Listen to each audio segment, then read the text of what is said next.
মনমনা ভাব মদভক্ত মদযাচী মাং নমস্কুরু মহিম বৈশসি সত্যং তে প্রতিচারে প্রিয় হসিবে তুমি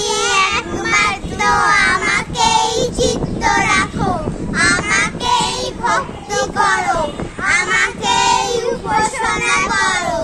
আমি সত্য প্রতিজ্ঞা পূর্বক বলেছি তুমি আমাকেই পাইবে কেননা তুমি আমার প্রিয় Keep your mind only to me be devoted to me worship me